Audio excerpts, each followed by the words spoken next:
This is Asia Cup 2022 semi-final match, Afghanistan versus Pakistan.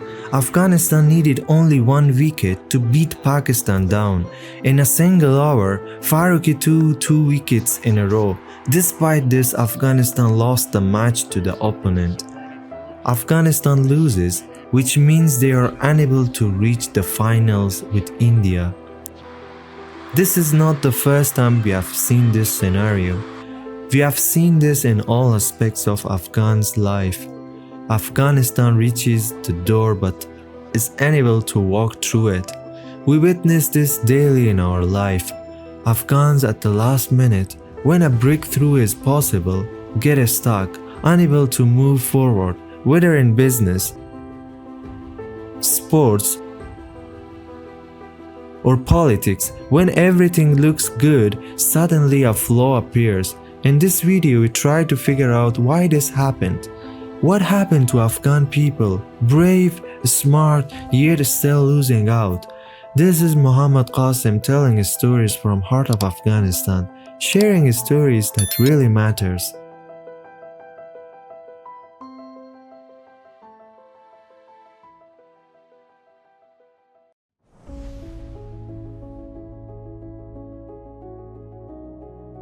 Afghan success does not shine on the football or cricket field. This is the passport ranking. In 2025, UAE, Singapore, Spain, Belgium are in the top 4.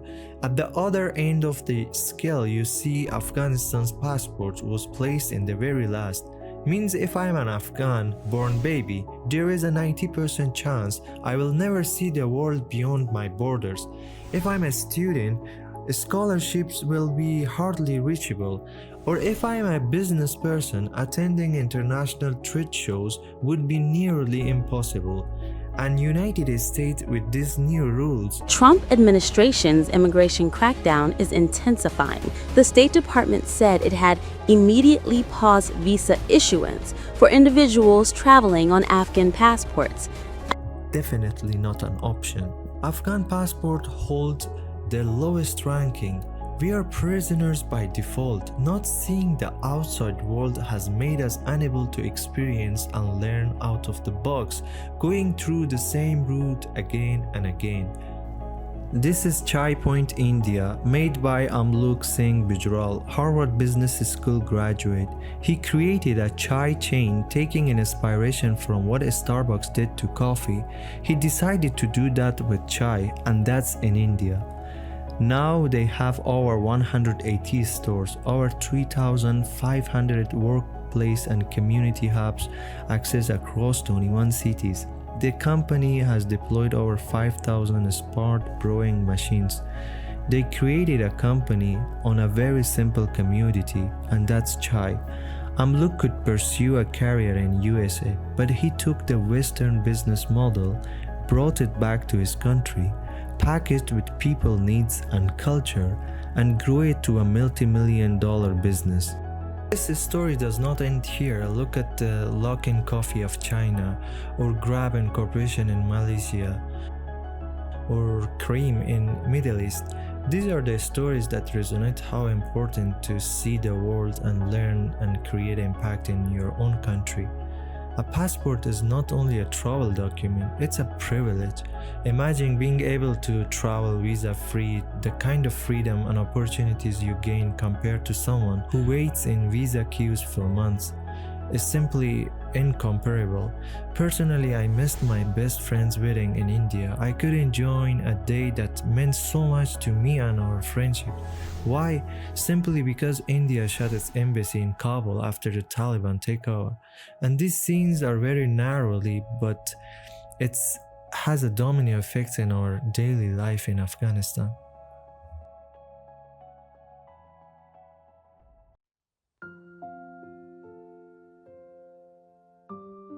Just imagine how many countries have ruled Afghanistan our past century, starting from Great Britain, Soviet Union invasion, US and NATO with 55 countries. Imagine a country where people are born into war, live through war, and die in war. The amount of loss, the severe chronic psychological, mental, and physical pain they have endured in their life, it's unimaginable. Just look at the PTSD of army personnel who deployed to Afghanistan. There are reports shows that even after only 2 years of service, the chronic pain stays with them for a lifetime. Now imagine what the people here have gone through, living their entire lives in Afghanistan, witnessing at least 3 to 4 revolutions. Obviously, they are psychologically affected. If an Afghan is winning a game, trust me, he is a hero. Rising from the ashes of bombs and destruction is not an easy task at all. If we place Afghans in Maslow's hierarchy of needs, we are moving back and forth between physiological needs and safety, low economy, AIDS money, and dependency. That's why we don't have billion-dollar businesses or technological advancements. This is where almost 80% of our society is stuck, unable to break through this loop, earning to feed oneself, nothing less, nothing more. There are so many factors that helps a country growth. It's not just personal achievements of one individual, but it's the collective achievements of every single member of a country. I'm not here to victimize the inability to bring change in Afghanistan, but being on the field, traveling to rural areas where people fight for food security, expecting them to build rockets and new technologies is almost rare, not possible.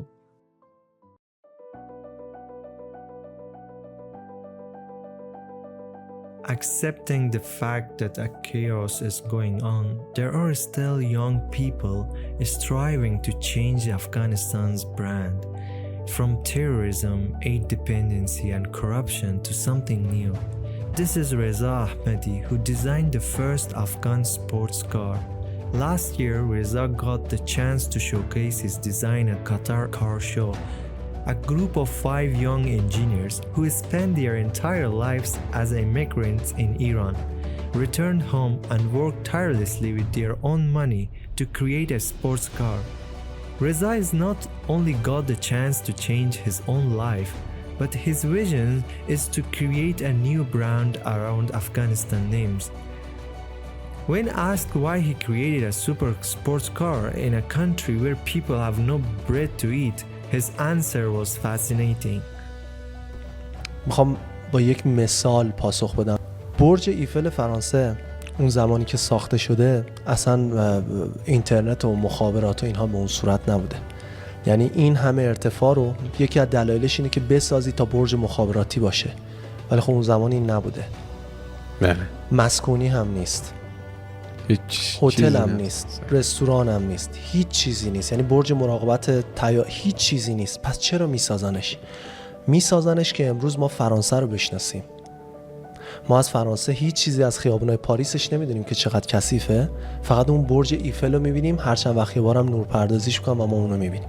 الان شما اگه اون سمبل رو، اون برج ایفل رو از فرانسه بگیری، دیگه فرانسه‌ای نمیشناسی. همین اتفاق افتاده برای مجسمه آزادی تو آمریکا، برج خلیفه تو دبی، برج خلیفه تو دبی، اهرام مصر، برج میلاد تو ایران.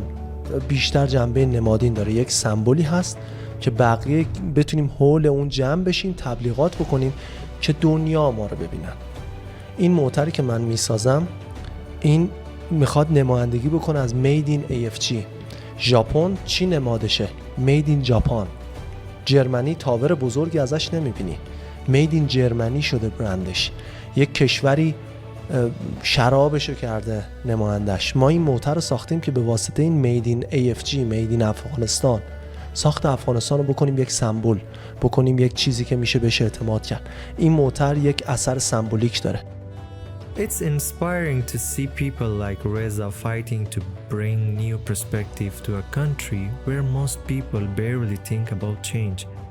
The impact of Reza's work could create a butterfly effect in all aspects of society. If Reza could do it, maybe hundreds of other young minds would be able to.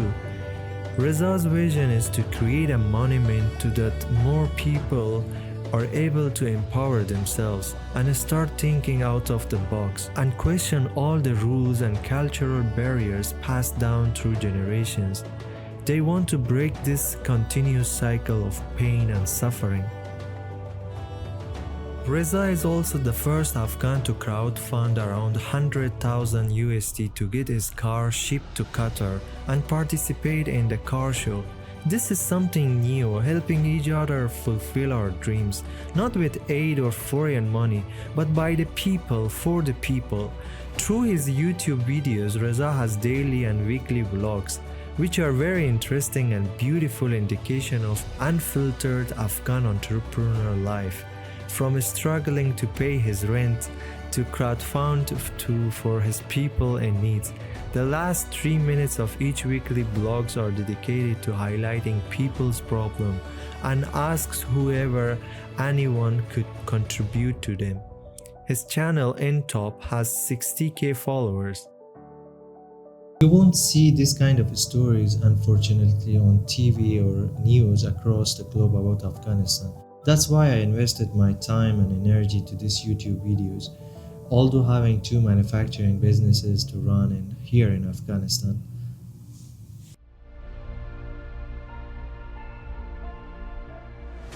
From Afghans building skyscrapers to writers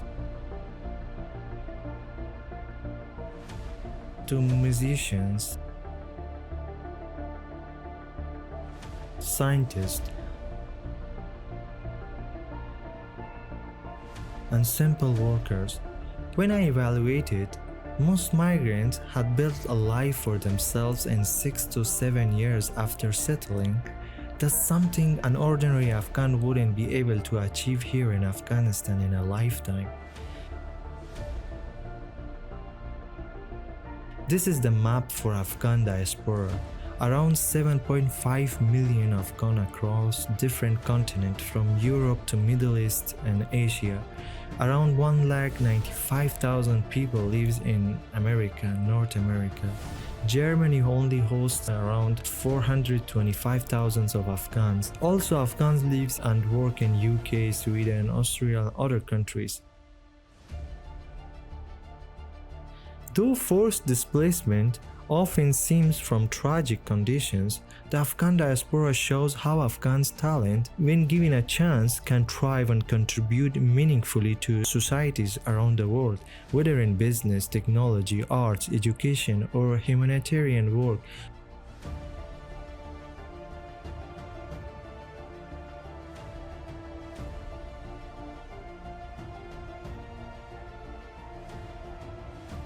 The main factor holding us back is maybe our environment. We may not able to create a space where everyone included, respected, or rewarded fairly on their contribution.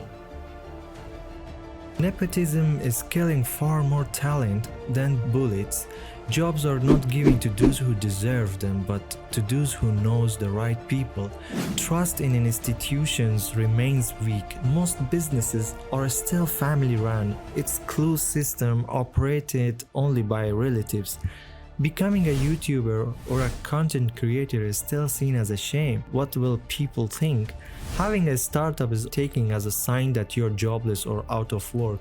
A monologue-based education system focused on memorizations rather than understanding actual needs or problem-solving, teamwork, creativity, and critical thinking, the very skills that the modern world demands are missing. These factors have pushed us in a never-ending failure loop.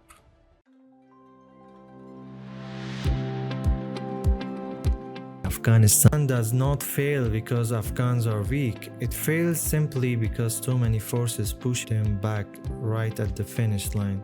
Geography, war, trauma, systems, culture.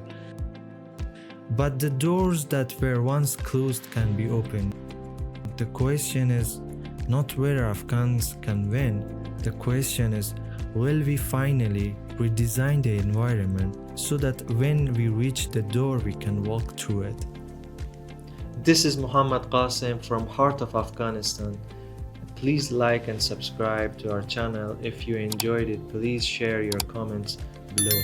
Thank you so much. Have a nice day.